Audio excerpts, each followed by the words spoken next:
আমি এটা বলি নাই যে ফেব্রুয়ারির ভিতরেই ইলেকশন হতে হবে। আমরা আস্থা রাখতে চাই এবং আমরা মনে করি যে সরকারে যারা আসবে তারা জনগণের সমর্থন নিয়ে আসবে, জনগণের পালস বুঝে আসবে, জনগণও তাদেরকে বুঝে গ্রহণ করবে।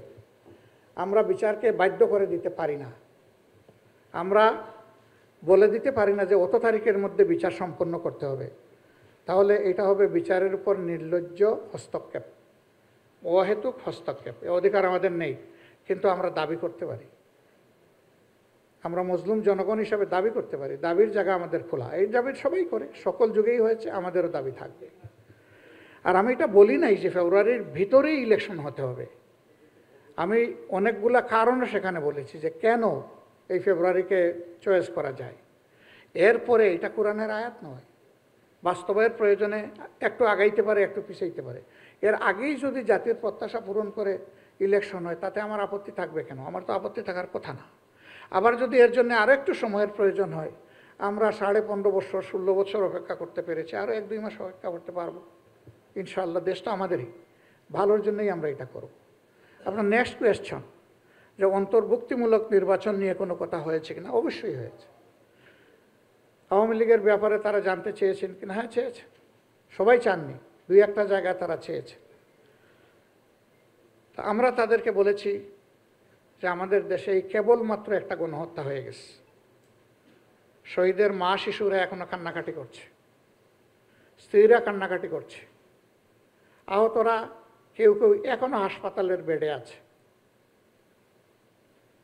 আমরা জাতি হিসাবে তাদেরকে আমাদের যে করণীয় সেইটাও পুরোপুরি করে উঠতে পারিনি। গোটা জাতি ট্রমাটাইজড। কারণ জুলাই আগস্ট এই সময়টা সরকার কার্যত গোটা জাতির বিরুদ্ধে দাঁড়িয়ে গিয়েছিল। এই আন্দোলন কোনো একক দলের বা পক্ষের ছিল না, এটা ছিল জনতার আন্দোলন। নেতৃত্বে ছিল আমাদের যুবক যুবতীরা, ইয়াং সোসাইটি, কিন্তু আন্দোলনে সম্পৃক্ত ছিল সারা দেশের জনগণ। অতএব দেশের জনগণের রাজনীতি কার জন্য? রাজনীতি জনগণের জন্য।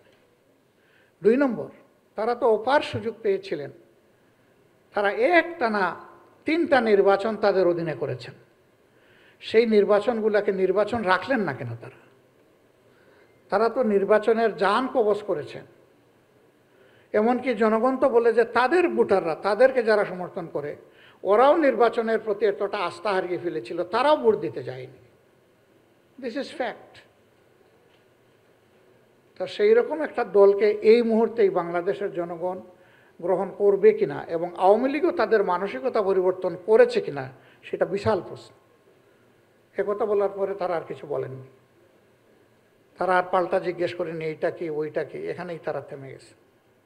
এবং রিয়েলিটি সবাইকে মেনে নিতে হবে, দিস ইজ রিয়েলিটি।